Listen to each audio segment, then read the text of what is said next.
वेंकटेशाय निवृत्तिधर्म सख्यतारा प्रवृत्तिधर्म मुख्य सारा गोविंद गोविंद।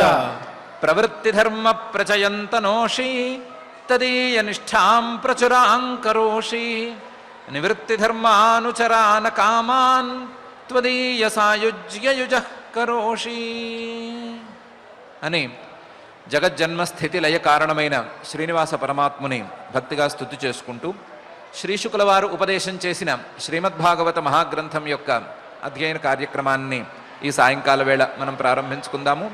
ప్రారంభంలో యథాప్రకారం ఆచార్యుల వారితో కలిసి ప్రార్థనా శ్లోకాలను చదువుకుని ఈ కార్యక్రమానికి శుభారంభం చేసుకుందాం.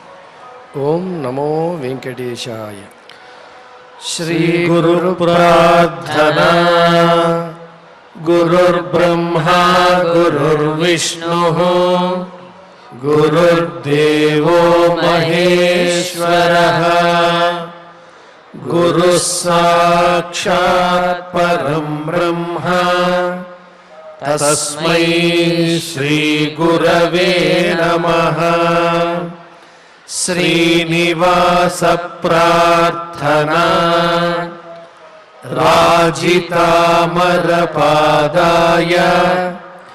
రాజనీలిమదేహినే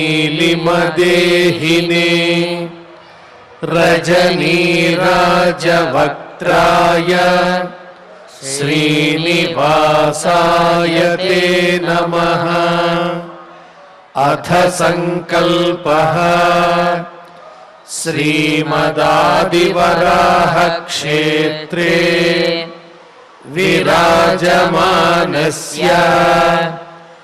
నిత్యశుద్ధబుద్ధముక్తస్వభావస్య లీలాగృహీతవిగ్రహస్య శ్రీపద్మావతీ జానేః అనుగ్రహేణ అస్మాకం సర్వేషాం బుద్ధిశుద్ధ్యర్థం విద్యాభివృద్ధ్యర్థం భక్తిజ్ఞానవైరాగ్యాది తదనుకూల సర్వసంపత్సమృద్ధ్యర్థం శ్రీపరమేశ్వర ప్రీత్యర్థం శ్రీమద్భాగవత పాఠం కరిష్యామహే.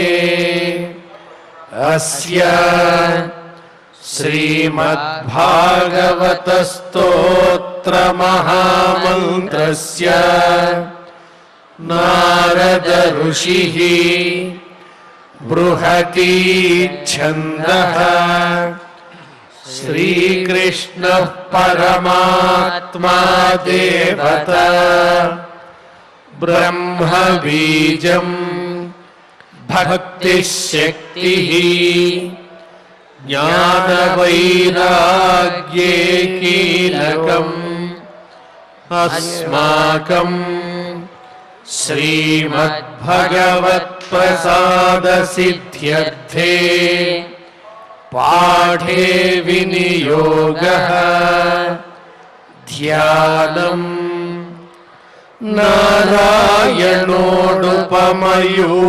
సమూహ శుభ్రం శేషాదిశుద్ధి పరిపాకవతాసితాభ్రం వ్యాసేన కీరమునినా ప్రమితం హ్యరభ్రం తారాపథం విశత భాగవతం సుధాభ్రం.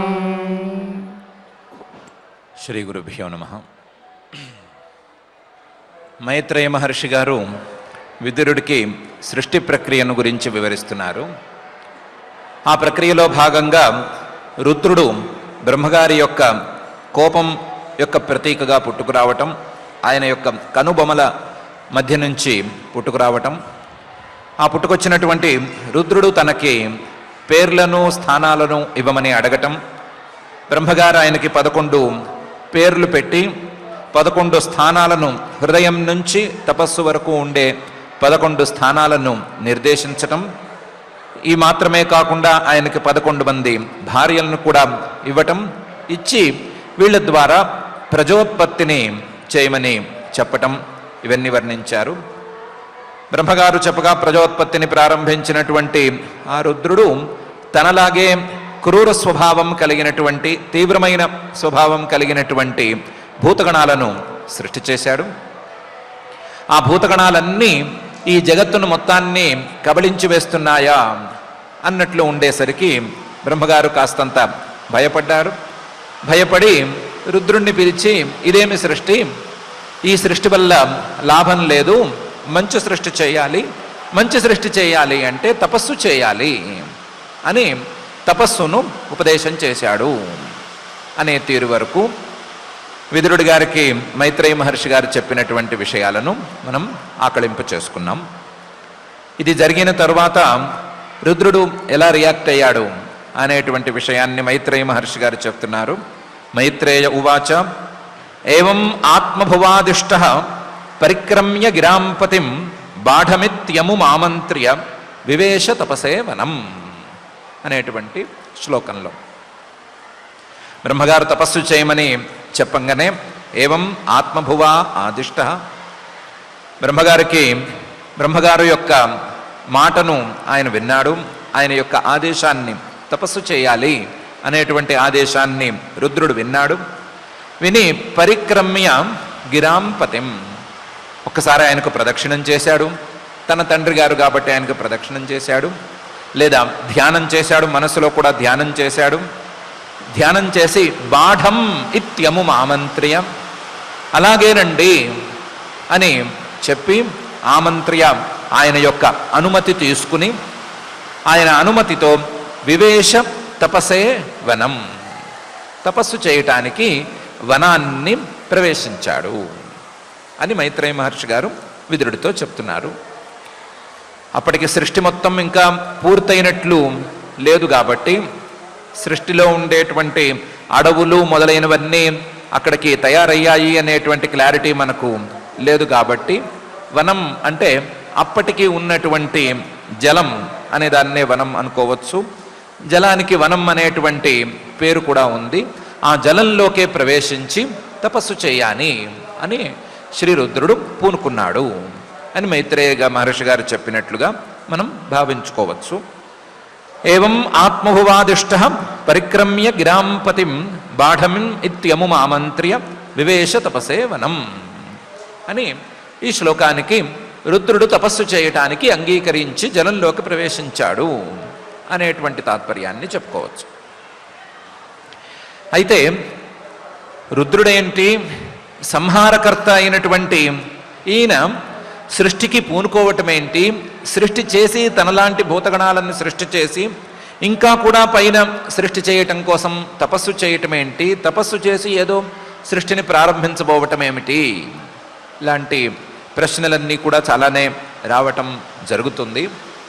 కానీ వేదవ్యాస మహర్షి గారు కానీ, మైత్రేయ మహర్షి గారు కానీ, లేదా ఈ సందర్భంలో మనకు చెప్తున్నటువంటి శ్రీ శుక్ల వారు కానీ సృష్టి యొక్క ఒక పరిపూర్ణమైనటువంటి విజ్ఞానాన్ని మనకు అందించాలి అని కోరుకుంటున్నారు. అది కూడా కాస్తంత సంక్షిప్తమైనటువంటి భాషలో. సృష్టి యొక్క పరిపూర్ణమైనటువంటి అవగాహన సంక్షిప్తమైనటువంటి భాషలో రావాలి అంటే కొంచెం కష్టం అనేది ఏర్పడుతుంది. ఆయా సందర్భాలలో ఒక్కొక్క కల్పంలోనూ ఒక్కొక్కరు సృష్టి చేసినట్లుగా వేరువేరు సందర్భాలలో వేదవ్యాస మహర్షి గారు కానీ ఇంకొకరు కానీ చెప్పుకుంటూ రావటం అనేది ఉంది. దాని ప్రకారం బ్రహ్మగారు సృష్టి చేసినట్లుగా ఒక చోట, రుద్రుడి యొక్క సృష్టిని కూడా మరొక చోట రుద్రకల్పం అనేటువంటి పేరుతో, అలాగే అమ్మవారు సృష్టి చేసినట్లుగా ఒక చోట, ఇలా రకరకాల సృష్టిలను గురించి ప్రస్తావించటం ఉంది. ఎన్ని రకాల సృష్టిలను గురించి చెప్పినా సరే అవన్నీ పరమాత్మకు చెందినటువంటి సృష్టిలే. ఆ సృష్టిలలో కనిపించేటువంటి రూపాలన్నీ పరమాత్మ తాలూకు రూపాలే అనే విషయం ఇన్ని సందర్భాలకు కలిపి ఒకే ఒక తాత్పర్యమైనటువంటి విషయం. అలాంటి తాత్పర్యాన్ని మహర్షి గారులు ఇక్కడ కూడా ప్రదర్శిస్తూ, బ్రహ్మగారు సృష్టి చేశారనుకున్నాం, లేదా రుద్రుడే సృష్టి చేశారనుకున్నాం, మరొకరు సృష్టి చేశారనుకున్నాం, ఎవరు సృష్టి చేశారనుకున్నా ఆ సృష్టి పరమాత్మకే చెందుతుంది. ఆ సృష్టి పరమాత్మకు చెందితేనే ఈ సృష్టి ద్వారా పరమాత్మను అందుకోవటం అనేది సాధ్యపడుతుంది. కాబట్టి రుద్రుణ్ణి కూడా ఇక్కడే కలిపేసి చూపించేస్తున్నాము. రుద్రుడి తాలూకు సృష్టిని కూడా ఇక్కడే కలిపేసి చూపించేస్తున్నాము. రుద్రుడు సృష్టి చేశాడు అని అనుకోండి, పర్వాలేదు. లేదా బ్రహ్మగారు సృష్టి చేశారు అనుకోండి, పర్వాలేదు. ఎవరు సృష్టి చేసినా సరే అది పరమాత్మకే చెందిన సృష్టి అని తెలుసుకోండి అని చెప్పదలిచారు.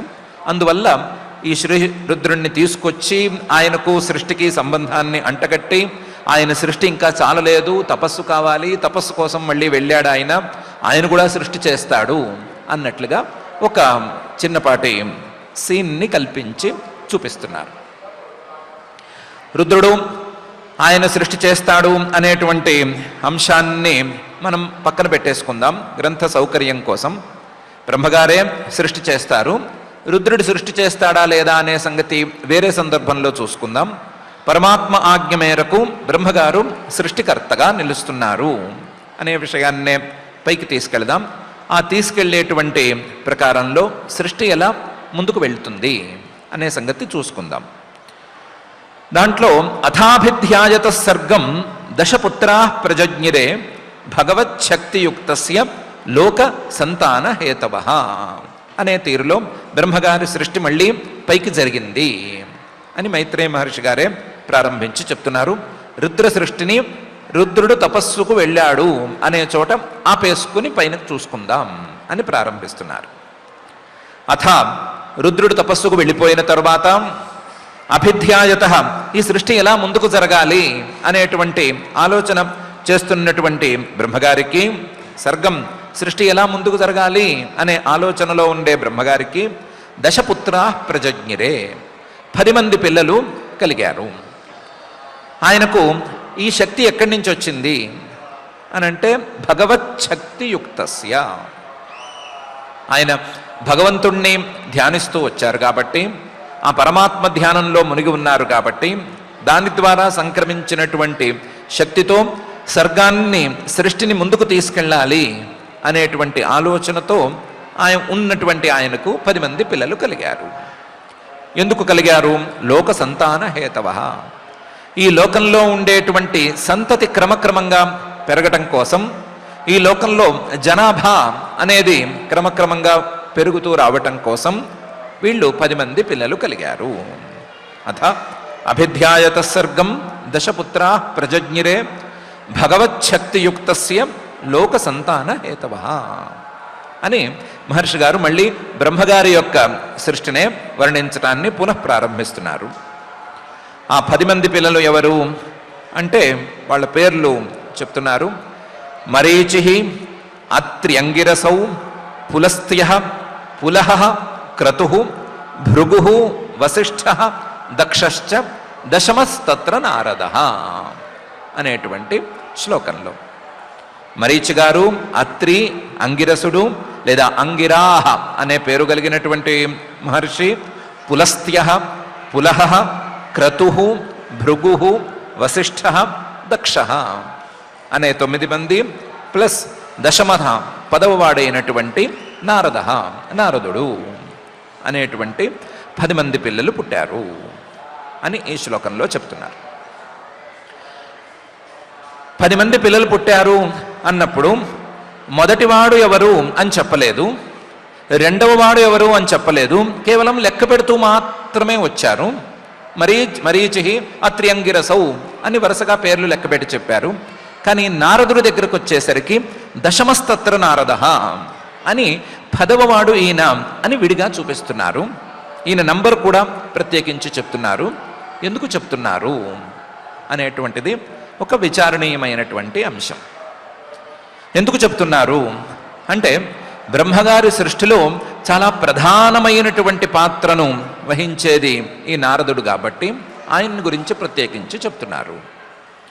బ్రహ్మగారి సృష్టిలో మనం అనుకునేటువంటి తీరులో ప్రధానమైన పాత్ర కాదు ఈయనది. మనం అనుకున్నట్లు ప్రతి కథకు ట్విస్ట్నిచ్చేటువంటి క్యారెక్టర్ అనే తీరులో ఈయన యొక్క ప్రాధాన్యం లేదు. బ్రహ్మగారి సృష్టిలో ప్రారంభంలో ఉండేటువంటి 5 అజ్ఞాన వృత్తులకు వ్యతిరేకంగా సృష్టి చేయాలి అనేటువంటి సంకల్పంలో ఈ నారద మహర్షి గారు భాగం అవ్వటం అనేది ఈయన యొక్క ప్రాధాన్యం అని తెలుసుకోవచ్చు. బ్రహ్మగారు మనం ఇంతకు ముందే చెప్పుకున్నట్లుగా తమహ, తామిశ్రం, అంధతామిశ్రం, మోహ, మహామోహ అని 5 అజ్ఞానం తాలూకు పరిణామాలను సృష్టి చేసుకున్నారు కదా. ఇది బాలేదు అని అనుకుని వాటికి విరుద్ధంగా సనకంచ సనందంచ సనాతన మథాత్మభూ సనత్కుమారం అని 4 మానసపుత్రుల్ని మొదలు సృష్టి చేసుకున్నారు కదా. అజ్ఞాన వృత్తులు 5 అయితే వాటికి విరుద్ధంగా పనిచేసేటువంటి వాళ్ళు 4 అక్కడ మిగిలారు. అందులోనూ సాంఖ్యానికి, యోగానికి, నిష్క్రియత్వానికి, అలాగే జ్ఞానానికి, తపస్సుకి, వీటికి ప్రతీకగా 4 అక్కడ వచ్చారు. 5 వృత్తులైతే 5 రావాలి కదా భావాలు అనేటువంటి సందేహం మనకు కలిగి ఉండాలి. అక్కడే ఈ ప్రశ్నకు సమాధానం చెప్పుకుని ఉండాలి. కాకపోతే ఆ ప్రశ్నకు సమాధానం ఎప్పుడైనా చెప్పుకోవచ్చు. ఆ 5వ వృత్తి అయినటువంటి భక్తికి ప్రతీకగా నారదుణ్ణి ఇక్కడ పుట్టినట్లుగా చూపిస్తున్నారు. భక్తికి నారద మహర్షి గారు ప్రతీక. ఈ భక్తి అభినివేశం అనేటువంటి అజ్ఞాన వృత్తికి పూర్తి వ్యతిరేక దిశలో పనిచేసేటువంటి భావం. అభినివేశం నేను, నాది, నాకే కావాలి, నేనే బాగుండాలి అనేటువంటి ప్రీతికి పూర్తి వ్యతిరేక దిశలో పనిచేసేది ఈ భక్తి అనేటువంటి పరమాత్మ ప్రీతి. ఆ పరమాత్మ ప్రీతికి ప్రతీకగా నారద మహర్షి గారు పుట్టారు అని చెప్పటానికి మిగతా 9 మందిని విడిగా చూపించి దశమస్తత్ర నారద అని నారద మహర్షి గారిని విడిగా చూపిస్తున్నారు అని చెప్పుకోవచ్చు. అయితే ఇలా చెప్పుకునే మాట అయితే నారద మహర్షి గారిని ఆ శ్లోకంలోనే చూపించాలి కదా, లేదా నారద మహర్షి తాలూకు సృష్టి సనకాదులతోనే ఉండాలి కదా. ఇప్పుడు ఈ 9 మందితో ఎందుకుంది అనేది ప్రశ్న. ఆ ప్రశ్నకు సులభమైన సమాధానమే చెప్పుకోవచ్చు. సనక సనందనాదులు కొంచెం పై స్థాయి సిద్ధులు. సిద్ధిలో కూడా చాలా పై స్థాయిలో ఉండేటువంటి సిద్ధి కలిగిన వాళ్ళు, పై స్థాయిలో ఉండేటువంటి సిద్ధికి వారు ప్రతీకలు. కానీ నారద మహర్షి గారి ద్వారా చూపించదలుచుకున్నటువంటి భక్తి కేవలం పై స్థాయి సిద్ధులకు మాత్రమే ప్రత్యేకం కాదు. ఏ స్థాయిలో ఉన్నవారికైనా సరే ఈ భక్తి అనేది అవసరమే. ఏ స్థాయిలో అంటే సాంసారికమైనటువంటి వ్యవహారాల్లో కానీ, లేదా ఈ వైషయికమైనటువంటి ప్రపంచంలో కానీ ఉండేవారికి కూడా ఈ భక్తి అనేది అవసరమే. ఇది పై స్థాయి అని అనుకోవటానికి వీల్లేదు.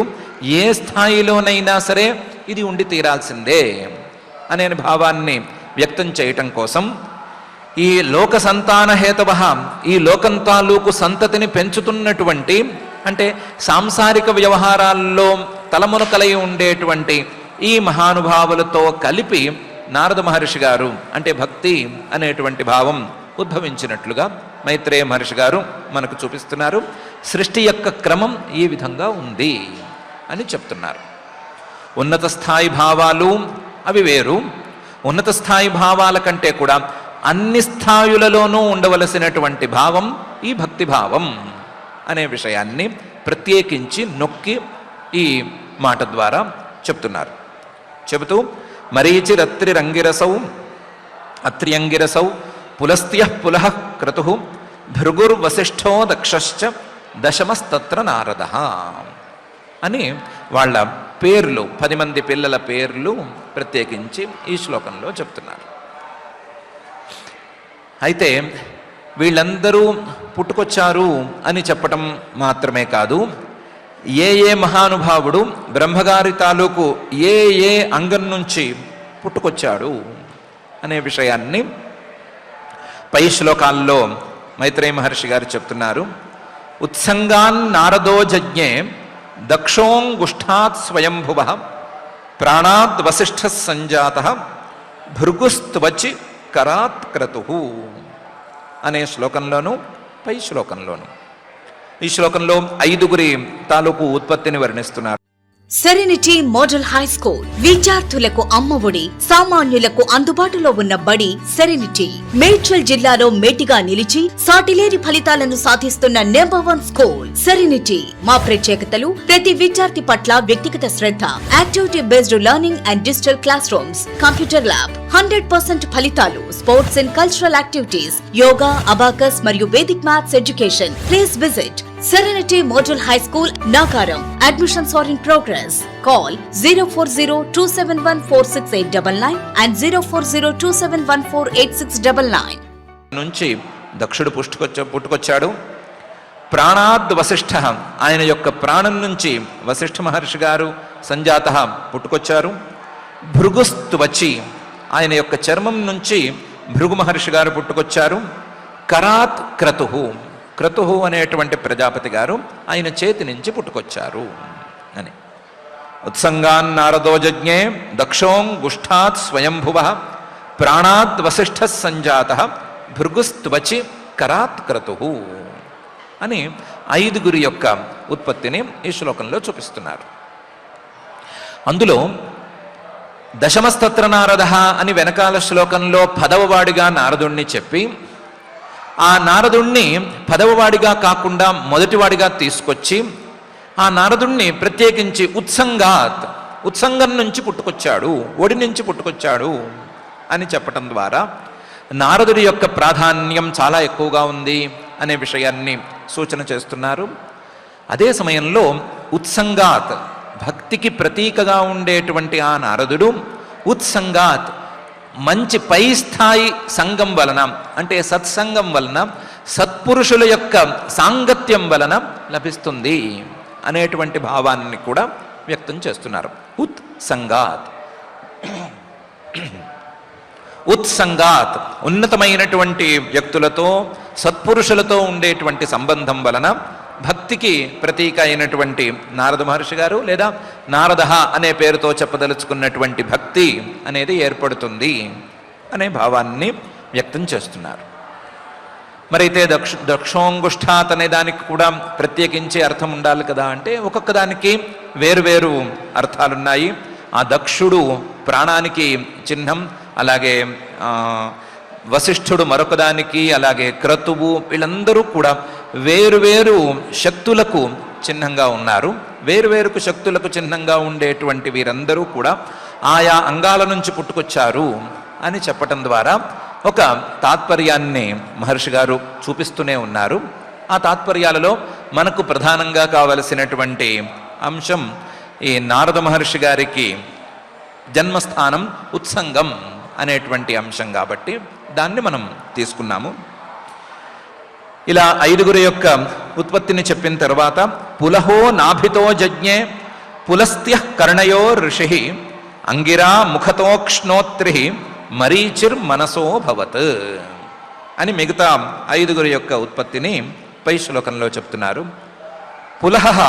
పులహుడు అనేటువంటి మహానుభావుడు నాభిత జజ్ఞే, నాభి నుంచి పుట్టుకొచ్చాడు. పులస్త్య కర్ణయోహో ఋషి, పులస్త్యుడు అనేటువంటి ఈ ఋషి గారు కర్ణయోహం, ఆయన చెవుల నుండి పుట్టుకొచ్చారు. అంగిరాహ ముఖత, అంగిరాహ ఈయన అంగిరుడు అనేటువంటి పేరు కలిగిన ఈ మహానుభావుడు ఆయన యొక్క నోట్లోంచి పుట్టుకొచ్చాడు. అక్ష్ణ అత్రి, అత్రి మహర్షి గారు ఆయన కళ్ళలోంచి పుట్టుకొచ్చాడు. మరీచి మనసః అభవత్, మరీచి అనేటువంటి ప్రజాపతి గారు ఆయన మనస్సు నుంచే పుట్టుకొచ్చారు అని ఈ శ్లోకంలో చెప్తున్నారు. పులహో నాభితో జజ్ఞే పులస్త్య కర్ణయోహో ఋషి అంగిరా ముఖతోక్ష్ణోత్రి మరీచిర్ మనసో భవత్ అని. అయితే వీళ్ళందరికీ కూడా, ఈ 10 మందికి కూడా బ్రహ్మమానస పుత్రులు అనేటువంటి పేరు ఉంది. వీరందరూ కూడా మానసపుత్రులు లేదా బ్రహ్మగారి యొక్క సంకల్ప మాత్రంతోనే పుట్టుకొచ్చినటువంటి వాళ్ళు అనేటువంటి అంశం ఉండనే ఉంది. కానీ సంకల్పమాత్రంతో పాటుగా ఆయన యొక్క ఆయా అవయవాల శక్తిని పుణికి పుచ్చుకుని వీరందరూ పుట్టుకొచ్చారు అనే అర్థంలో ఈ ఉత్పత్తి స్థానాలను మనం అర్థం చేసుకోవచ్చు. మరీచి గారికి మాత్రం ప్రత్యేకించి బ్రహ్మగారి యొక్క మానసిక శక్తి కూడా ఎక్కువగా సంక్రమించింది అని విశేషంగా చెప్పుకోవచ్చు. ఇలా 10 మంది ఈ లోక సంతాన హేతువులైనటువంటి పుత్రులు పుట్టిన తర్వాత బ్రహ్మగారు ఒకసారి ఆలోచించారు. లోకంలో ప్రజలు వస్తే సరిపోదు, లోకంలో పిల్లలు ఉంటే సరిపోదు, ఆ పిల్లలను నిలబెట్టడానికి, ఆ పిల్లల తాలూకు వ్యవహారం మొత్తాన్ని సరిచూడటానికి ఒకటి కావాలి. ఆ కావలసినటువంటి భావాన్ని సృష్టి చేయాలి అని ఆలోచించారు. దానికి తగ్గట్లుగా ఈ పిల్లలందరినీ లేదా లోకంలో ఉండేటువంటి ప్రజలందరినీ నిలబెట్టేటువంటి ధర్మం అనేటువంటి భావం, ధర్మ స్తనాద్ దక్షిణత ఎత్ర నారాయణ స్వయం అధర్మ పృష్ఠతో యస్మాత్ మృత్యులోక భయంకర మృత్యుర్లోక భయంకర అని ఆ ధర్మం పుట్టుకొస్తే సహజంగా దానికి నీడలాగా వచ్చేటువంటి అధర్మం, ఈ రెండు కూడా ఆ బ్రహ్మగారి సృష్టిలో భాగంగా వచ్చేసినాయి అని పై శ్లోకంలో చెప్తున్నారు. అయితే ఆ ధర్మ ప్రాణుల తాలూకు స్థితిగతులను నిర్ణయించేటువంటి ధర్మం. స్తనాత్ దక్షిణత, దక్షిణత స్తనాత్ హృదయానికి స్థానంగా ఉండేటువంటి వక్షస్థలంలోని కుడి భాగం నుంచి పుట్టుకొచ్చింది. ధర్మ స్తనాత్ దక్షిణత, స్తనాత్ దక్షిణత అంటే హృదయ స్థానం అది. ఆ హృదయం నుంచి, బ్రహ్మగారి యొక్క హృదయం నుంచి ఈ ధర్మం అనేది బయటకు వచ్చింది. ఈ ధర్మం అనేది సామాన్యమైనది కాదు. ఎత్ర నారాయణ స్వయం, అది నారాయణుడు యొక్క స్థానమైనటువంటి హృదయం నుంచి పుట్టుకొచ్చింది. ఈ ధర్మం అనేది నారాయణుడే ఉండేటువంటి బ్రహ్మగారి హృదయంలోంచి పుట్టుకొచ్చింది. కాబట్టి ఎత్ర నారాయణ స్వయం, ఆ ధర్మంలో నారాయణుడే స్వయంగా కొలువై ఉంటాడు. నారాయణుడు ఉండేటువంటి స్థానం నుంచి పుట్టుకొచ్చి నారాయణుణ్ణి తనలో నిరంతరం ధరించి ఉండేది ఈ ధర్మం. ఇలాంటి ధర్మాన్ని ఆయన హృదయం నుంచి పుట్టించాడు అని ధర్మ స్తనాత్ దక్షిణత ఎత్ర నారాయణ స్వయం అనే భాగంలో మహర్షి గారు చెప్తున్నారు. ధర్మం అనేది ఎప్పుడు చిన్న చిన్న స్థాయిల్లో ఉన్నాం లేదా పెద్ద స్థాయిలో ఉన్నాం, చిన్న స్థాయి వ్యక్తులు చేసినా పెద్ద స్థాయి వ్యక్తులు చేసినా దాన్ని మేము ధార్మికులము అని రొమ్ము విరుచుకుని అందరూ చెప్పుకుంటూ ఉంటారు కదా. రొమ్ము విరుచుకుని చూపిస్తారు, మేము ఇలాంటి మంచి పనులు చేశాము, మేము ఇలా ధర్మంగా ఉన్నాము అని చెప్పుకుంటారు. చేయటానికి అది చిన్న ముక్కే అయినా సరే చెప్పుకోవటానికి మాత్రం రొమ్ము పెద్దగానే విరుస్తారు. కానీ ఈ ధర్మం తాలూకు వ్యతిరేక భావం అధర్మం అనేది ఒకటి ఉంది. అది రొమ్ము విరిచి చూపించేటువంటి భావం కాదు. ఎంత పెద్ద స్థాయిలో ఉన్నా సరే దాచి దాన్ని మరుగున పడేసినట్లుగా చూపిస్తారు. దానికి కారణం ఏమిటి అంటే ఆ అధర్మం అనేది సృష్టిలో భాగం అయినప్పుడే, ఆ అధర్మం అనేది ప్రాథమికంగా పుట్టినప్పుడే ఆ అధర్మం అధర్మత పృష్ఠత ఆ బ్రహ్మగారి యొక్క వెనుక భాగం నుంచి పుట్టుకొచ్చింది. అధర్మం అనేది బ్రహ్మగారి వెనుక భాగం నుంచి పుట్టుకొచ్చింది కాబట్టి ఎవరు చేసినా సరే గొప్పగా పెద్దగా చెప్పుకోరు, దాన్ని తేల్చేసి వెనకాల మరుగున పడేయాలి అనే ఎక్కువగా చూస్తారు అనేటువంటి భావాన్ని మహర్షి గారు చెప్తున్నారు. అధర్మత పృష్ఠతో యస్మాత్ అనేటువంటి భాగంలో. అయితే కనుమరుగైంది అని మాత్రం భావించటానికి వీల్లేదు. దాన్ని దాచేశాము అని ఎవరు ధైర్యంగా ఉండటానికి వీల్లేదు. అది వెనకాలే ఉన్నా కనిపించకుండా ఉన్నా అది ఇచ్చేటువంటి ఫలితం మాత్రం గట్టిగానే ఇస్తుంది అనేటువంటి భావాన్ని మృత్యు లోకభయంకర అనేటువంటి 2 పదాలతో మైత్రేయ మహర్షి గారు చూపిస్తున్నారు. ఈ అధర్మం వెనకాల దాచేసినంత మాత్రాన దాగదు. మృత్యు మళ్ళీ మళ్ళీ పునఃపునః మళ్ళీ మరణాన్ని ఇది ప్రసాదిస్తుంది. మళ్ళీ మరణాన్ని ఇచ్చి కొత్త కొత్త జన్మలను ఇచ్చి ఆయా జన్మలలో తన యొక్క ఫలితాన్ని అనుభవించేలాగా చేస్తుంది మృత్యు. ఆ ఫలితం కూడా తీయగా మాత్రం ఏమీ ఉండదు. లోక భయంకర, లోకానికి భయంకరంగా ఉంటుంది. ఎవరు అనుభవించినా సరే దాని తాలూకు ఫలితం ఘోరంగానే ఉంటుంది, భయంకరంగానే ఉంటుంది, భయం కలిగేలాగానే ఉంటుంది. అలాంటి అధర్మాన్ని దాచుకోవటం అనే దానితో పెద్దగా ఉపయోగం లేదు, చేయకుండా ఉండటమే ఉత్తమము అని అర్థం చేసుకోవాలి అని ఈ సందర్భంగా ప్రత్యేకించి మహర్షి గారు చెప్తున్నారు. అధర్మ పృష్ఠతో యస్మాత్ మృత్యు లోకభయంకర అనేటువంటి ఈ భాగంలో మానవులు లేదా మానవుల తాలూకు సృష్టికి మూల పురుషులు 10 మంది పుట్టుకురాగానే ఈ మానవ జాతికి ఒక నిలకడను ప్రసాదించడానికి ధర్మాన్ని సృష్టి చేద్దామని పూనుకున్నారు. ఆ ధర్మం అనేది వచ్చింది, దాంతోపాటుగా దానికి వ్యతిరేకమైన భావం అధర్మం కూడా ఈ సృష్టిలోకి దిగబడిపోయింది అని ఈ శ్లోకం మొత్తం మీద తన తాత్పర్యాన్ని వ్యక్తం చేస్తున్నారు. వ్యక్తం చేస్తూ ధర్మ స్తనాద్ దక్షిణత యత్ర నారాయణ స్వయం అధర్మ పృష్ఠతో యస్మాత్ మృత్యుర్లోకభయంకర అనే ఈ శ్లోకాన్ని చూపిస్తున్నారు. అధర్మం అంటున్నారు, ధర్మం అంటున్నారు. ధర్మం అంటే పెద్దగా ఏమీ విశేషంగా చెప్పలేదు, యత్ర నారాయణ స్వయం అని తేల్చేశారు. అధర్మం గురించి చెప్పేటప్పుడు మాత్రం మృత్యు లోకభయంకర అని కొత్త పదాలతో భయపెట్టారు.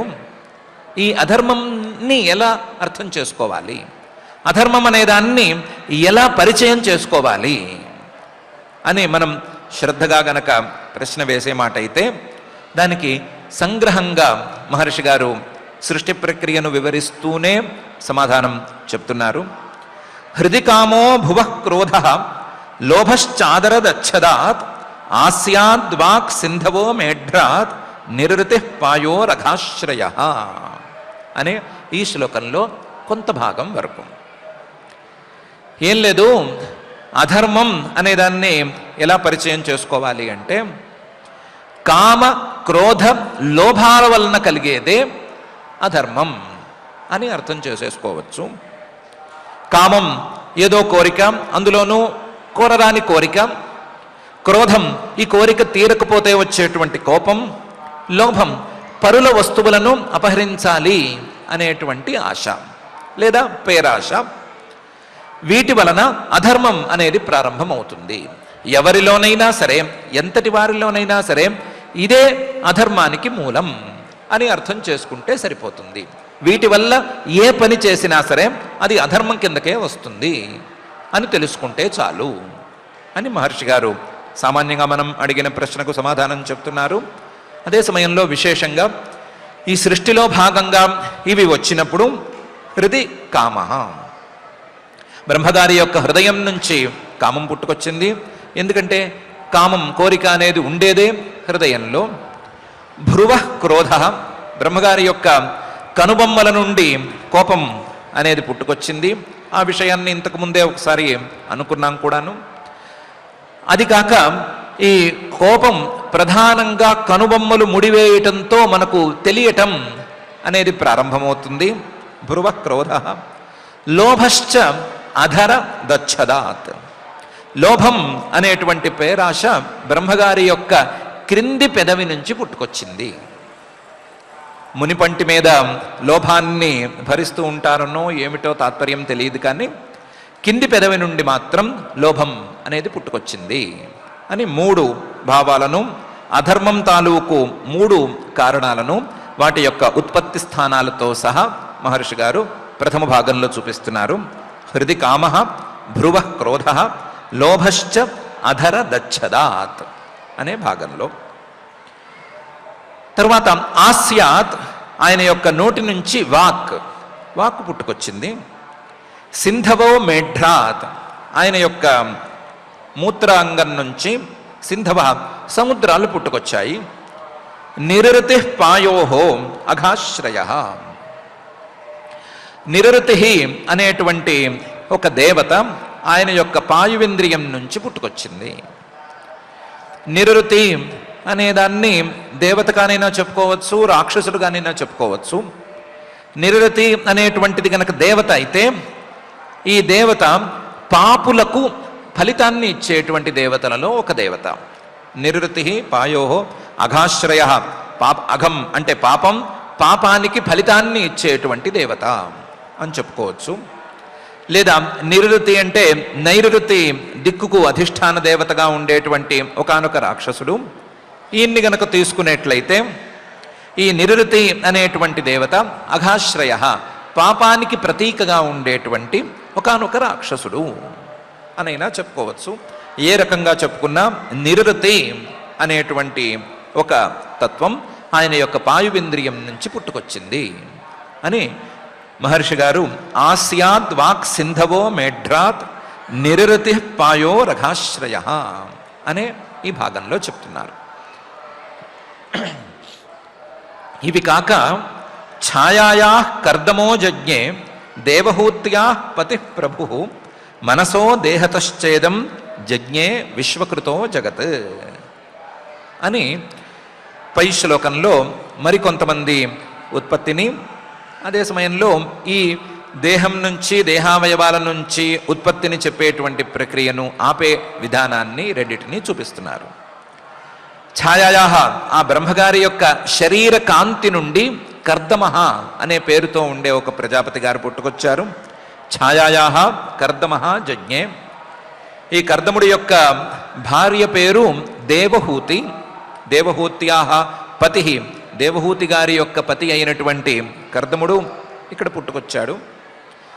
స్వయం పతి ప్రభు. ఈయన యోగబల సమర్థుడు, యోగబలం ఉన్నటువంటి వాడు. ఈ యోగబలం ఉన్నటువంటి వాడు అనే విషయం ఉంది కాబట్టే ఆయన పైన రాబోయేటువంటి కపిల అవతారానికి తండ్రిగా నిలిచాడు. కాబట్టి ఆ కపిలావతారానికి తండ్రిగా నిలిచినటువంటి ఈ కర్దముడు బ్రహ్మగారి యొక్క శరీర కాంతి నుంచి పుట్టుకొచ్చాడు అని ఈ భాగంలో చెప్పుకొస్తున్నారు. ఛాయాయా కర్దమో యజ్ఞే దేవహూత్యా పతి ప్రభు అని. ఇలా మనసో దేహతశ్చేదం యజ్ఞే విశ్వకృతో జగత్. విశ్వకృత ఈ ప్రపంచాన్ని సృష్టి చేసినటువంటి బ్రహ్మగారి యొక్క మనసో దేహతశ్చ, మనస్సు నుండి అలాగే మనస్సుతో సహా ఆయా దేహం తాలూకు అవయవాల నుండి ఇదం సర్వం యజ్ఞే, ఇదంతా కూడా పుట్టుకొచ్చింది. అన్నీ మానస సృష్టిలో భాగాలే లేదా సంకల్ప సృష్టిలో భాగాలే. కానీ ఆ సంకల్ప సృష్టిలో కూడా కొన్ని కొన్ని ఆయా అవయవాల నుండి కూడా రావటం అనేది విశేషం అని ఈ శ్లోకంలో చెప్తున్నారు. ఛాయాయా కర్దమో యజ్ఞే దేవహూత్యా పతి ప్రభు మనసో దేహతశ్చేదం యజ్ఞే విశ్వకృతో జగత్ అని. ఇది ఇంతవరకు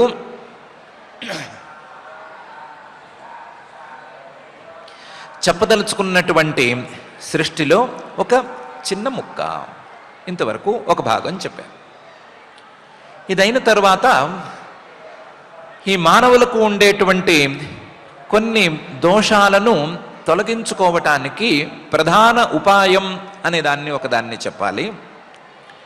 మానవులకు ఉండేటువంటి అధర్మం అనే దానికి మూల కారణమైనటువంటి కామాన్ని లేదా కోరికను తొలగించుకోవటానికి ఒక సరి అయిన ఉపాయం చెప్పాలి.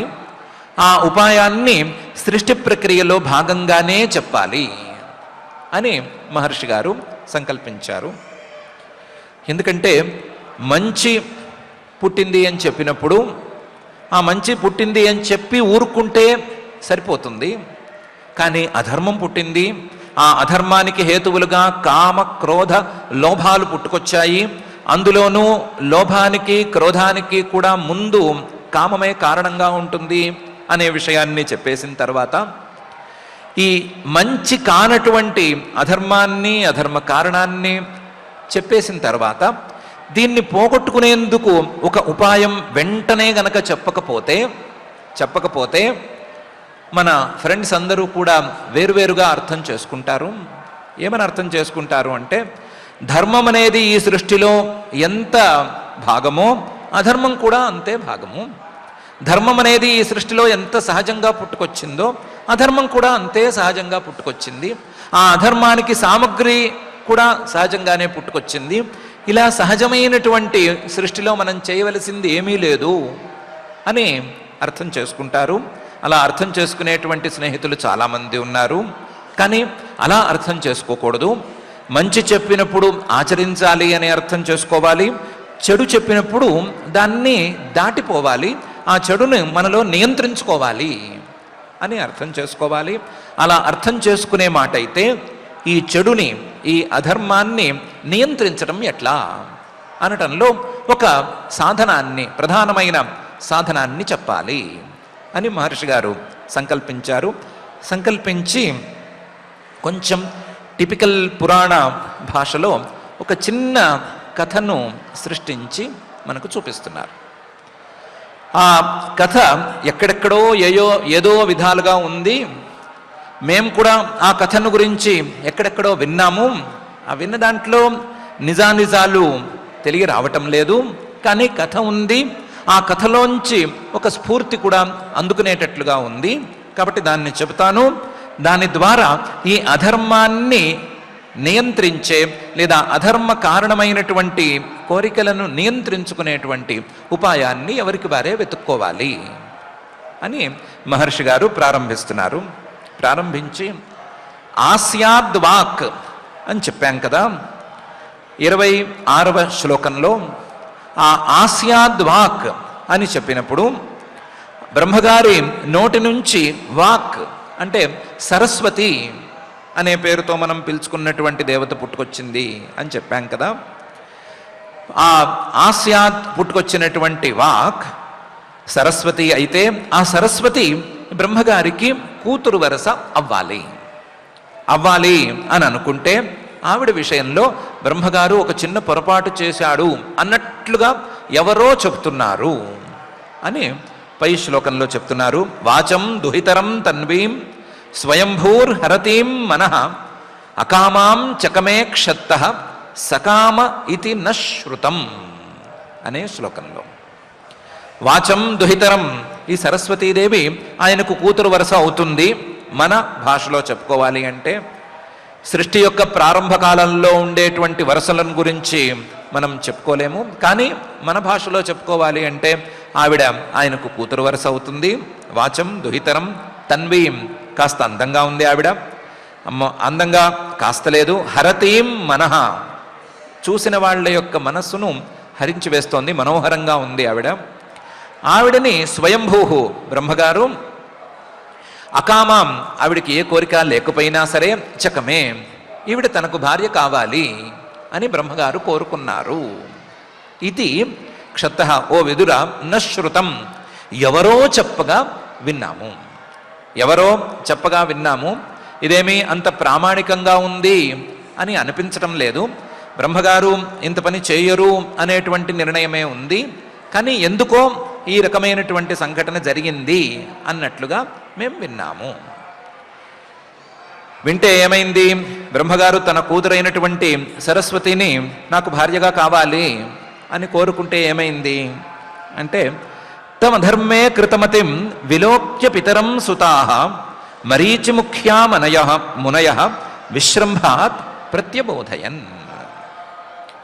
ఈ సరస్వతి గారితోనే పుట్టినటువంటి మిగతా పిల్లలు ఉన్నారు కదా, మరీచి మొదలైనటువంటి పిల్లలు, వాళ్ళందరూ తం అధర్మే కృతమతిం, ఇది అధర్మం, కూతురు వరుసతో ఉండే ఆవిడతో పెళ్లి అనేది అయ్యే పని కాదు.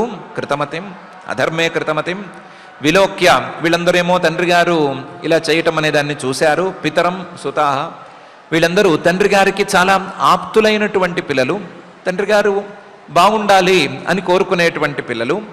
వీళ్ళందరూ సామాన్యులైన వాళ్ళు కూడా కాదు. మరీచి ముఖ్యాః మునయః, మునయః మననం చేసుకునేటువంటి వాళ్ళు, వీళ్ళు మననశీలత ఉండేటువంటి వాళ్ళు. అందువల్ల విశ్రంభాత్, తండ్రి గారి మీద తమకు ఉండేటువంటి స్నేహంతో ప్రత్యబోధయన్, వాళ్ళు తండ్రి గారితో మాట్లాడడం మొదలుపెట్టారు. తండ్రి గారికి మంచి చెప్పటం అని ప్రారంభించారు. ఏమని చెప్పారు? నైతత్పూర్వై కృతం త్వద్య నకరిష్యంతి చాపరే యత్వం దుహితరం గచ్చేః అనిగృహ్యాంగజం ప్రభు అని చెప్పారు. అయ్యా తండ్రి, నైతత్పూర్వై కృతం, ఈ రకమైనటువంటి పనిని ప్రాచీన కాలంలో, అంటే ఇప్పుడున్న సృష్టిలో కాక వెనకాల సృష్టిలో ఉండేటువంటి వాళ్ళు ఎవ్వరూ కూడా చేయలేదు. అద్య ఈరోజు కూడా ఎవరు ఇలాంటి పనులు చేయరు, ఏ రోజు చేయరు. నా కరిష్యంతి చాపరే, పైన రాబోయేటువంటి మా సంతానంలో ఉండే మహామహాక్రూరులు అధర్మాత్ములు కూడా ఇంత పని మాత్రం చేయరు.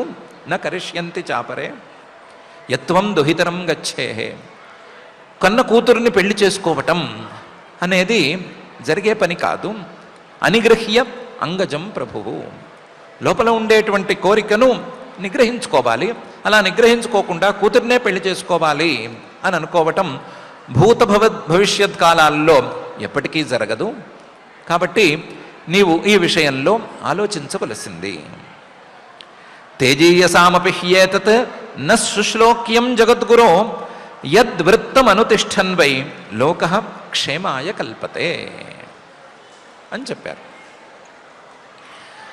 కొన్ని సందర్భాల్లో మేము చాలా ప్రభావవంతులము, మాకు చాలా బలం ఉంది లేదా చాలా ప్రభావం ఉంది, కాబట్టి మేము ఏమి తప్పులు చేసినా సరే అవన్నీ మాకు అందాలే కానీ తప్పులు కావు అని పెద్దవాళ్ళు కొంతమంది అనుకుంటారు. అలా అనుకునే వాళ్ళలో ఒకవేళ గనక నువ్వు ఉండే మాట అయితే ఏమిటి, మేము గొప్పవాళ్ళం కాబట్టి తప్పులు చేస్తే చెల్లిపోతాయి అని అనుకునేట్లయితే తేజీయసామపి, అంత మహాప్రభావం ఉన్నవారికి కూడా ఏతత్ న సుశ్లోక్యం, నువ్వు ఇప్పుడు అనుకుంటున్నటువంటి ఈ మాట లేదా ఈ సంకల్పం అనేది న సుశ్లోక్యం, ఇదేమి కీర్తికరం అనేది కాదు. అందులోనూ జగద్గురు, నువ్వు మిగతా సామాన్యమైన గొప్పవాళ్ళ లాంటి గొప్పవాడివి కావు.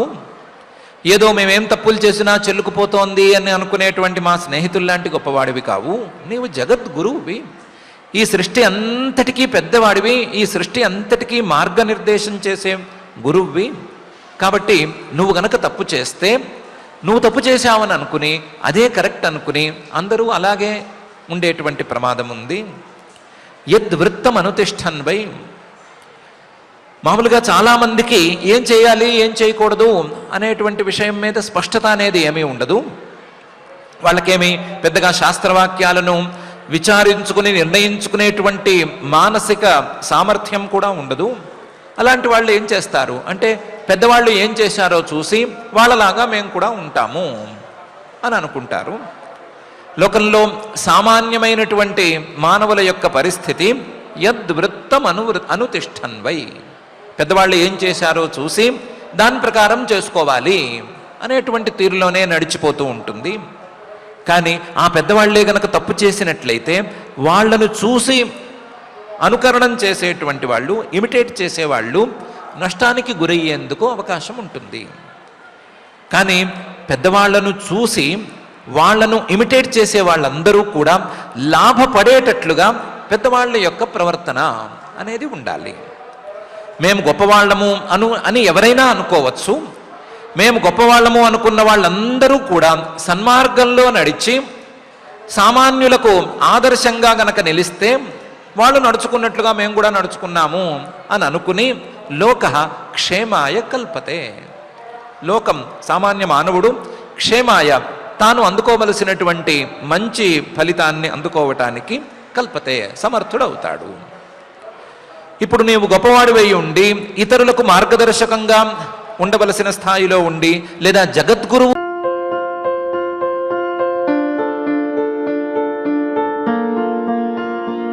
సంస్కృతి, సంప్రదాయం, ప్రేమ, ఆప్యాయత, రాజసం ఉట్టిపడే వేడుకలకు అనువైన ప్రదేశం MLN కన్వెన్షన్ హాల్. కని విని ఎరుగని రీతిలో జరిగే మీ ఇంటి కళ్యాణ వైభోగానికి అందమైన కళ్యాణ వేదిక MLN కన్వెన్షన్ హాల్.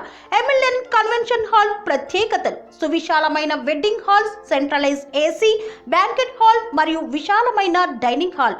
వధువరుల కోసం ప్రత్యేక AC మరియు నాన్ AC గదులు. నక్షత్రాల వెలుగులో పచ్చని పచ్చికపై పార్టీల కోసం అనువైన గార్డెన్.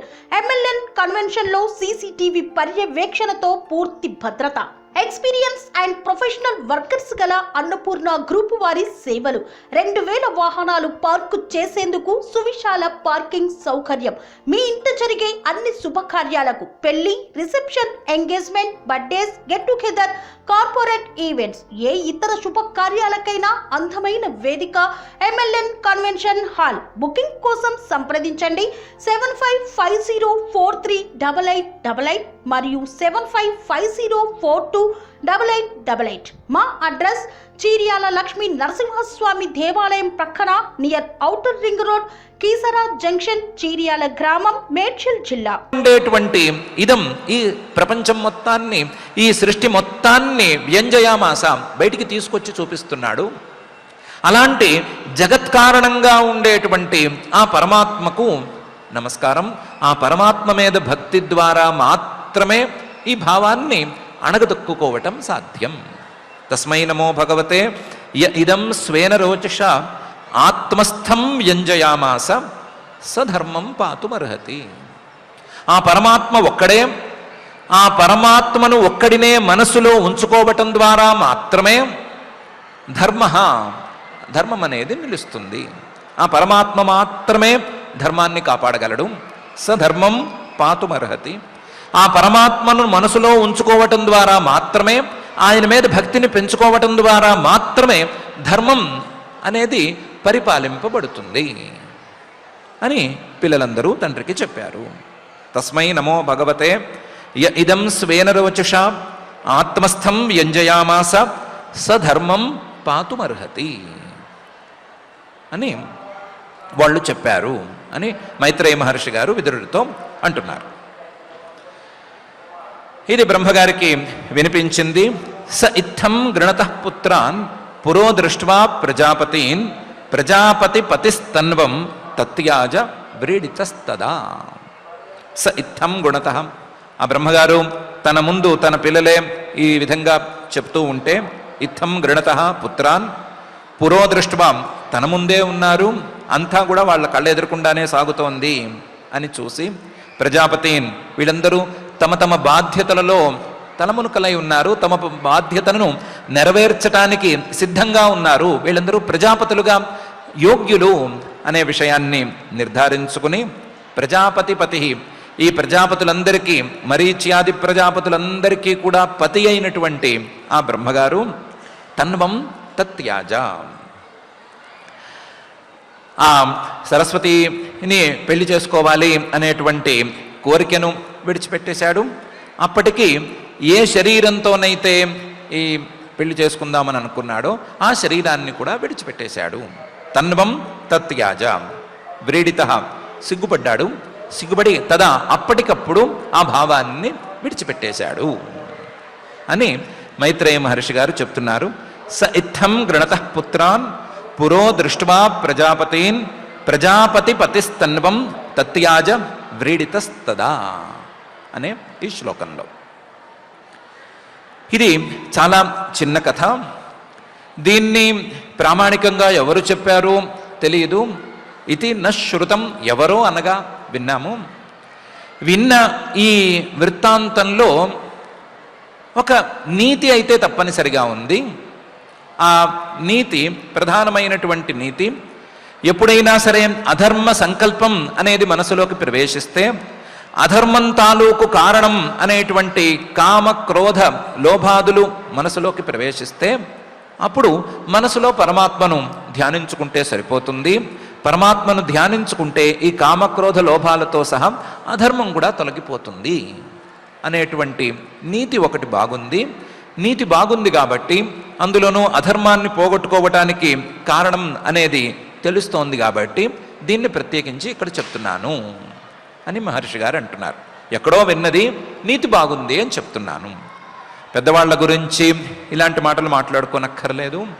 బ్రహ్మగారు సరస్వతి అమ్మవారిని పెళ్లి చేసుకుంటేనేమి, చేసుకోపోతేనేమి, ఏదో కూర్చునేవాళ్ళు అనుకునేవాళ్ళు బ్రహ్మగారికి సరస్వతికి ఒక సంబంధాన్ని కల్పించుకోవటమే తప్ప, అలాంటి సృష్టికర్తలకు ఈ వివాహం లాంటి సాధారణ ప్రజల తాలూకు వ్యవహారాలు ఉండేందుకు అవకాశం లేదు.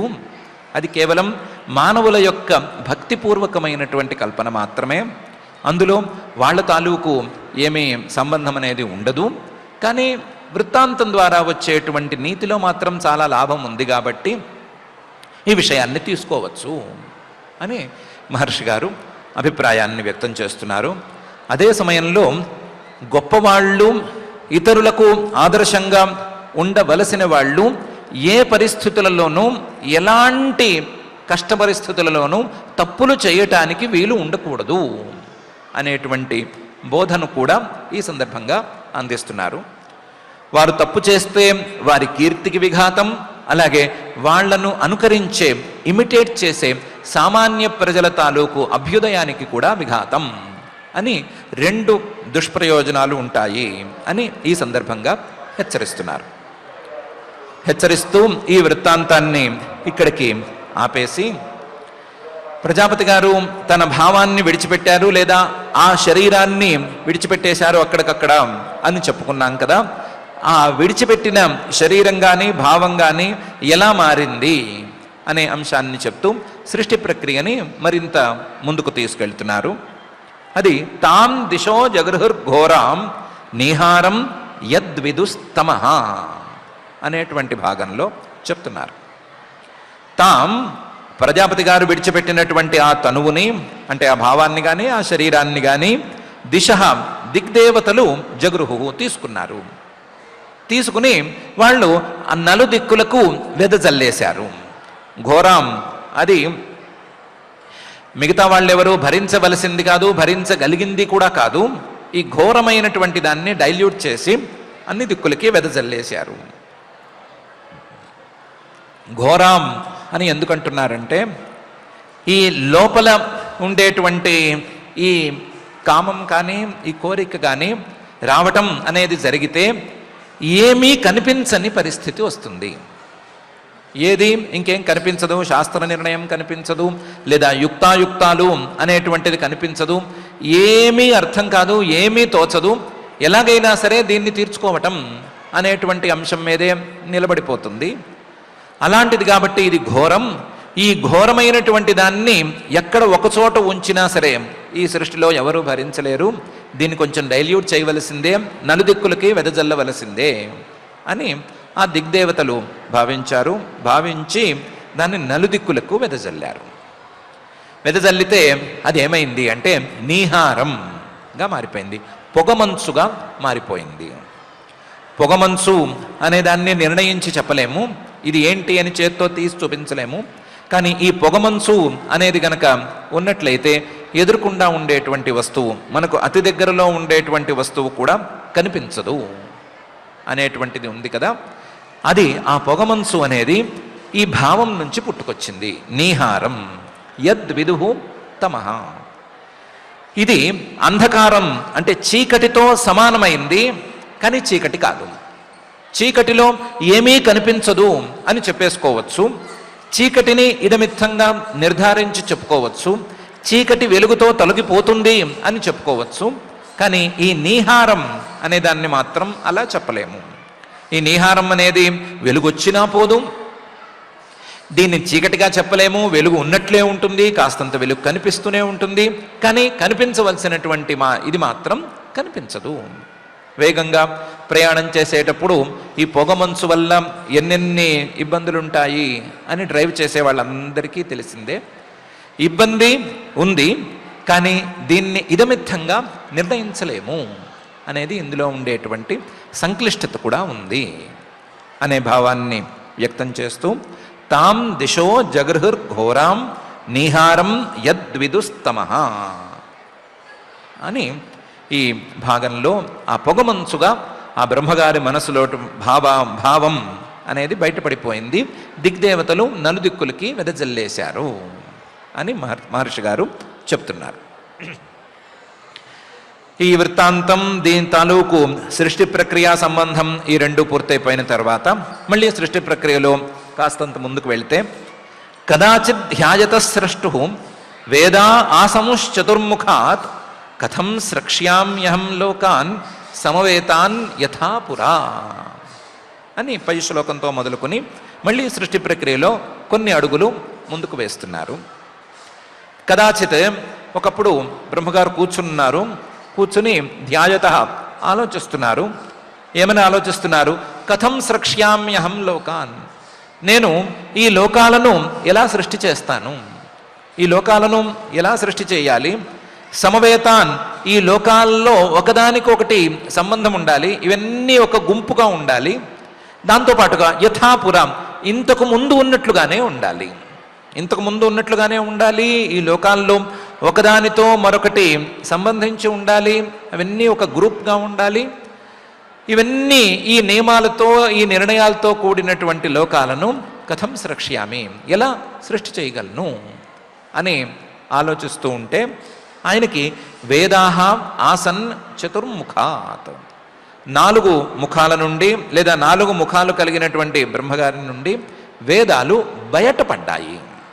అప్పటికే ఆయన వేదగర్భుడు అనే విషయాన్ని పరమాత్మే నిర్ధారించి పెట్టాడు. ఆయన పుట్టినప్పుడే వేదాలు ఆయనతో సహా పుట్టుకొచ్చినవే. కానీ ఆ పుట్టుకొచ్చినటువంటి వేదాలు ఇప్పుడు ఆయన ముఖాల నుండి బయటకు వచ్చాయి అని మహర్షి గారు కదాచిత్ ధ్యాయత స్రష్టు వేదాహ ఆసన్ చతుర్ముఖాత్ కథం స్రక్ష్యామ్యహం లోకాన్ సమవేతాన్ యథా పురా అనే ఈ శ్లోకంలో చెప్తున్నారు. కేవలం వేదాలు కాదు, ఆ వేదాల చుట్టూ కావలసినటువంటి వేదాల తాలూకు సారాలు, వేదాల తాలూకు సామగ్రులు, వేదార్థాన్ని తెలుసుకోవటానికి ఉపయోగించే సాధనాలు, ఇవన్నీ కూడా అప్పుడే ఆయన యొక్క 4 ముఖాల నుండి బయటకు వచ్చాయి అనేటువంటి విషయాన్ని పై శ్లోకంలో చాతుర్హోత్రం కర్మతంత్రం ఉపవేద నయై సహ ధర్మస్య పాదాశ్చత్వారః తథైవ ఆశ్రమ వృత్తయః అని అంటున్నారు. చాతుర్హోత్రం వేదాలలో ప్రధానంగా చెప్పబడినటువంటి కర్మ, అలాగే కర్మతంత్రం ఆ కర్మ తాలూకు విస్తారం, కర్మతంత్రం, ఉపవేదాలు, ఈ వేదాలకు ఒక్కొక్క దానికి ఒక్కొక్క ఉపవేదం చొప్పున 4 ఉపవేదాలు, నయైహి అంటే ఈ వేదార్థాలను తెలుసుకోవటానికి ఉపకరించేటువంటి తర్క వ్యాకరణ మీమాంసాది శాస్త్రాలు, వీటన్నిటినీ కూడా ఆయన సృష్టి చేశాడు. ఉపవేద నయై సహా ఈ 4 అంటే చాతుర్హోత్రం, కర్మతంత్రం, ఉపవేదాహ, నయాహ అనేటువంటి ఈ 4 కూడా ధర్మస్య పాదాశ్చత్వారః, ధర్మం తాలూకు 4 పాదాలు అని అనుకోవచ్చు. ధర్మస్య పాదాశ్చత్వారః, ఈ 4 పాదాలని, ధర్మపాదాలని కూడా ఆయన తన 4 ముఖాల నుండి సృష్టి చేశాడు. తథైవ ఆశ్రమ వృత్తయః, అలాగే 4 ఆశ్రమాలను బ్రహ్మచర్య, గృహస్థ, వానప్రస్థ, సన్యాసాలు అనేటువంటి 4 ఆశ్రమాలను, ఆ 4 ఆశ్రమాల తాలూకు వ్యవహార శైలిని, వృత్తయః వాళ్ళు నడుచుకోవలసినటువంటి తీరులను కూడా తన యొక్క ముఖాల నుండే ఆయన సృష్టి చేశాడు, లేదా బ్రహ్మగారి ముఖాల నుండి ఇవి వెలువడినాయి అని మహర్షి గారు అంటున్నారు. అందులో చాతుర్హోత్రం అంటే 4 ఋత్విక్కులతో చేయవలసినటువంటి కర్మ, అధ్వర్యుడు, అలాగే హోత, ఉద్గాత, బ్రహ్మ అనే 4 ఋత్విక్కులతో చేయవలసినటువంటి వైదికమైన కర్మ చాతుర్హోత్రం కర్మ, ఇది ధర్మానికి ఒక పాదం. అలాగే కర్మతంత్రం, ఈ కర్మల తాలూకు విస్తారం, అది 4తో చేయాలా లేదా ఒక్కరితో సరిపెట్టచ్చా, లేదా 4 16 లేదా 17 18 మంది దాకా వెళ్ళాలా, ఇంకా కూడా సంఖ్య పెరుగుతుందా, ప్రధానమా అప్రధానమా లాంటి విశేషాలన్నిటితో కూడినటువంటి కర్మల తాలూకు వివరణ, కర్మతంత్రం అనేది ధర్మం తాలూకు మరొక పాదం. అలాగే ఉపవేదాలు, ఒక్కొక్క వేదానికి ఒక్కొక్క ఉపవేదం చొప్పున పైన చెప్పబోయేటువంటి 4 ఉపవేదాలు ధర్మం తాలూకు ఒక పాదం. వీటన్నిటితో పాటు ఈ వేదార్థాన్ని సారభూతంగా సరిగ్గా తెలుసుకోవటానికి ఉపయోగించేటువంటి శాస్త్రాలు, ఇవి ధర్మం తాలూకు మరొక పాదం. వీటన్నిటినీ కూడా బ్రహ్మగారు ధర్మపాదాలను తన నోటి నుంచే వెలువరించారు అని మహర్షి గారు ఇక్కడ చెప్తున్నారు. చాతుర్హోత్రం కర్మతంత్రం ఉపవేదనయైః సహ ధర్మస్య పాదాశ్చత్వారః తథైవ ఆశ్రమవృత్తయః అనే ఈ శ్లోకంలో విదురుడు విన్నాడు. విని విదుర ఉవాచ అడుగుతున్నాడు, సవై విశ్వసృజామీశః వేదాదీన్ ముఖతో సృజత్ యద్యద్ ఏనా సృజద్దేవ దేవః తన్మే బ్రూహి తపోధనా అని. అన్నీ గంపగుత్తగా చెప్పేశావు. వేదాలు వచ్చినాయి, అలాగే వేదాల తాలూకు ధర్మపాదాలు అవన్నీ వచ్చినాయి అని చెప్తున్నావు.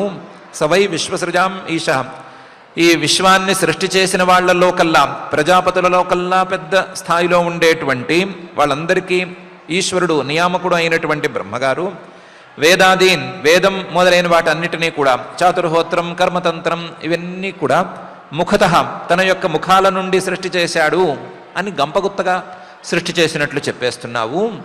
కానీ యద్యత్ ఏన అసృజత్ దేవః, ఏ వేదాన్ని ఏ ముఖంతో సృష్టి చేశాడు, లేదా ఏ వేదాన్ని ఏ ముఖంతో సృష్టి చేశాడు, ఏ చాతుర్హోత్ర కర్మని, ఏ ఆశ్రమ వృత్తిని ఏ ముఖంతో సృష్టి చేశాడు అనే విషయాన్ని నాకు విడమర్చి చెప్పవలసింది.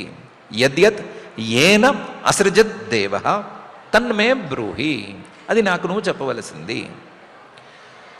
నీకు ఈ విషయం తెలిసేందుకు అవకాశం ఉంది, ఎందుకంటే నీవు తపోధనుడివి. తపస్సుతో చూడరానిది అనేది లేదు, తపస్సుతో తెలుసుకోలేనిది అనేది లేదు. నీకు తపస్సు తప్ప మరొక పని లేదు, తపస్సు తప్ప మరొక ధనం లేదు. కాబట్టి తపోధనుడివి నువ్వు. తపస్సుతో చూడగలిగినటువంటి వ్యవహారాలన్నిటినీ చూసిన వాడివి, చూడగలిగిన వాడివి, చూసిన వాడివి కూడా. కాబట్టి బ్రహ్మగారి ఏ ముఖం నుండి ఏమి పుట్టుకొచ్చింది అని నువ్వు కళ్ళారా చూసే ఉన్నావు. ఆ స్థాయి తపస్సు నీకు ఉంది. కాబట్టి ఏ ముఖం నుంచి ఏమేమి వెలువడింది అని నాకు వివరంగా విడమర్చి చెప్పవలసింది అని అడిగాడు. సవై విశ్వసృజాం ఈశః వేదాదీన్ ముఖతో సృజత్ యద్యద్ ఏనా సృజద్దేవః తన్మే బ్రూహి తపోధనా అనే ఈ శ్లోకంలో విదురుడు అడిగాడు. మహర్షి గారు సమాధానం చెప్పి తీరుతారు, వివరంగానే చెప్తారు. ఎందుకంటే ఆయనకి చాలా టైం ఉంది, నిదానంగానే చెప్తారు. మనం కూడా టైం తీసుకుని నిదానంగానే వింటాము. కానీ మహర్షి గారు రిస్క్ తీసుకుని ఒక చిన్న విషయం మనకు చెప్పారు. అది బ్రహ్మగారి తాలూకు ఎక్కడో విన్నటువంటి వ్యవహారం చెప్పటం. ఇలాంటి విషయాలు చెప్పేటప్పుడు అందరూ జాగ్రత్తగానే ఉండాలి. గొప్పవాళ్ళ గురించి చెప్పేటప్పుడు వాళ్ళ మనసులో ఏముందో తెలుసుకోకుండా, వాళ్ళు ఎందుకు ఇలా ప్రవర్తించారో తెలుసుకోకుండా తొందరపడి చెప్పకూడదు, తప్పుగా అసలే చెప్పకూడదు. అలాంటి విషయాన్ని తప్పుగా చెప్పకుండా, తొందరపడి చెప్పకుండా ఆయన కొంచెం రిస్కీ అఫైర్ అయినా సరే తీసుకొచ్చి బయటికి తీసుకొచ్చి చూపించి చెప్పారు. ఇది దాటవేసినా సరే ఇప్పుడు అడ్డం పడేది అనేది పెద్దగా ఏమీ లేదు. కానీ ఆయన చెప్పారు. ఎందుకు చెప్పారు అంటే, మనలో అధర్మ సంకల్పం అనేది గనక కలిగినట్లయితే ఆ అధర్మ సంకల్పాన్ని పోగొట్టుకోవటానికి దారిని మనకు చూపించాలి అనేటువంటి అభిప్రాయంతో, ఆ అభిప్రాయాన్ని మనం చాలా పెద్ద స్థాయిలో గౌరవించవలసి ఉంది. ఆ అభిప్రాయాన్ని ఆచరణలో కూడా చాలా పెద్ద స్థాయిలో పెట్టవలసి ఉంది. ఇది కేవలం పెళ్లికి మిగతా వాటికి సంబంధించిన వ్యవహారమే కాదు, ప్రతి కోరికకు సంబంధించినటువంటి వ్యవహారం. కాబట్టి ఈ విషయంలో మనం చాలా గట్టిగా మహర్షి గారి అభిప్రాయాన్ని గౌరవిస్తూ, ఆ అభిప్రాయాన్ని అంటే పరమాత్మ భక్తితో మనలో ఉండే అధర్మ సంకల్పాలను పోగొట్టుకోవటం సాధ్యం అనేటువంటి అభిప్రాయాన్ని ఆచరణలోకి తేవటానికి ప్రయత్నిస్తూ, ఈ సృష్టిలో సహజ భాగమైనా సరే ఆ అధర్మాన్ని మనలోంచి తొలగించుకోవాలి అనేటువంటి సత్సంకల్పం చేసుకుందాం. మన సంకల్పానికి ఆ జగజ్జన్మ స్థితిలయ కారణుడైనటువంటి శ్రీనివాస పరమాత్ముడు తోడుండాలి అని భక్తిగా మనం ప్రార్థించుకుందాం. ఆ ప్రార్థనతో పారాయణ కార్యక్రమాన్ని ప్రారంభించుకుందాం. ఈరోజు తృతీయ స్కంధం 12వ అధ్యాయంలో 20వ శ్లోకం నుంచి పారాయణ చేసుకుంటున్నాం. अथ अथ श्रीमद्भागवते श्रीमद्भागवते पारमहंस्यां संहितायां पारमहंस्यां संहितायां तृतीयस्कन्धे तृतीयस्कन्धे द्वादशाध्याये श्लोकाः द्वादशोऽध्याये श्लोकाः मैत्रेय उवाच मैत्रेय उवाच एवमात्मभुवादिष्टः एवमात्मभुवादिष्टः परिक्रम्य गिरां पतिं परिक्रम्य गिरां पतिम् बाढमित्यमुमामन्त्र्य बाढमित्यमुमामन्त्र्य विवेशतपसेवनम् विवेशतपसेवनम् अथाभिध्यायतः सर्गम् अथाभिध्यायतः सर्गम् दशपुत्राः प्रजज्ञिरे दशपुत्राः प्रजज्ञिरे भगवच्छक्तियुक्तस्य भगवच्छक्तियुक्तस्य लोकसन्तानहेतवः लोकसन्तानहेतवः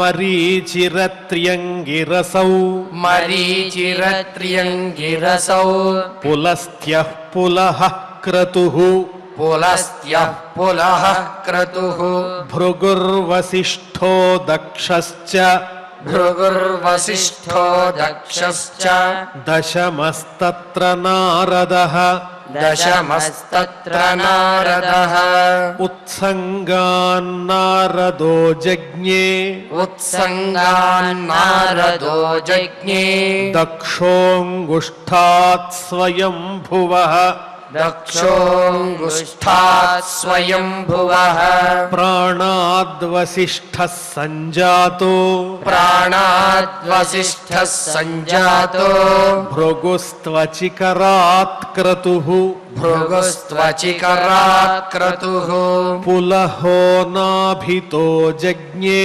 पुलहो नाभितो जज्ञे पुलस्त्यः कर्णयोर्ऋषिः पुलस्त्यः कर्णयोर्ऋषिः अङ्गिरामुखतोक्ष्णोत्रिः अङ्गिरामुखतोक्ष्णोत्रिः मरीचिर्मनसोऽभवत् मरीचिर्मनसोऽभवत् धर्मस्तनाद्दक्षिणतो धर्मस्तनाद्दक्षिणतो यत्र नारायणः स्वयं यत्र नारायणः स्वयम् अधर्मः पृष्ठतो यस्मात् अधर्मः पृष्ठतो यस्मात् मृत्युर्लोकभयङ्करः मृत्युर्लोकभयङ्करः हृदि कामो भ्रुवः क्रोधो हृदि कामो भ्रुवः क्रोधो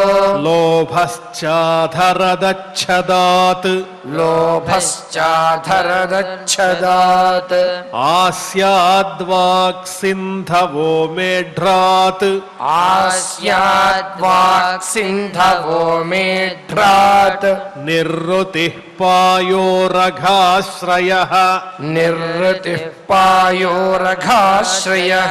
छायायाः कर्दमो जज्ञे छायायाः कर्दमो जज्ञे देवहूत्याः पतिः प्रभुः देवहूत्याः पतिः प्रभुः मनसो देहतश्चेदम् मनसो देहतश्चेदम् जज्ञे विश्वकृतो जगत् जज्ञे विश्वकृतो जगत् वाचं दुहितरं तन्वीम् वाचं दुहितरं तन्वीम् स्वयंभूर्हरतीं मनः स्वयंभूर्हरतीं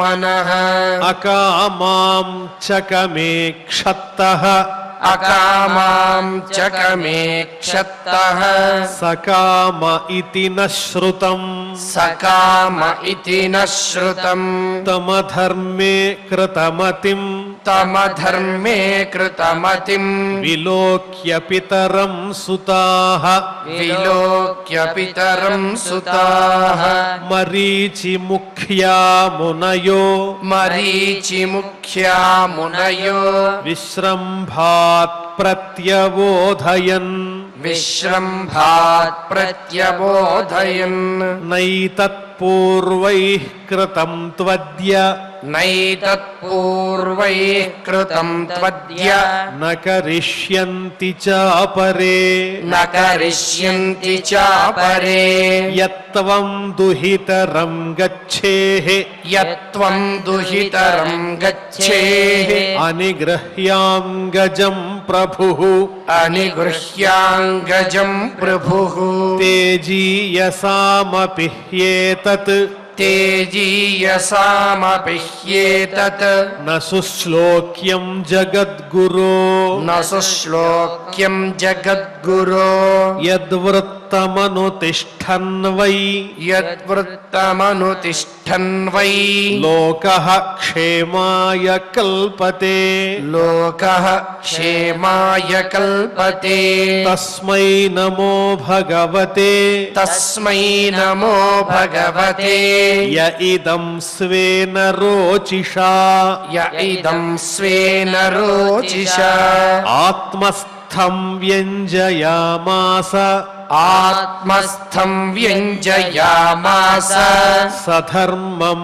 पातुमर्हति सधर्मं पातुमर्हति स इत्थं गृणतः पुत्रान् स इत्थं गृणतः पुत्रान् पुरो दृष्ट्वा प्रजापतीन् पुरो दृष्ट्वा प्रजापतीन् प्रजापतिपतिस्तन्वम् प्रजापतिपतिस्तन्वम् तत्याजव्रीडितस्तदा तत्याजव्रीडितस्तदा तां दिशो जगृहुर्घोराम् तां दिशो जगृहुर्घोराम् नीहारं यद्विदुस्तमः नीहारं यद्विदुस्तमः कदाचिध्यायतः स्रष्टुः कदाचिध्यायतः स्रष्टुः वेदा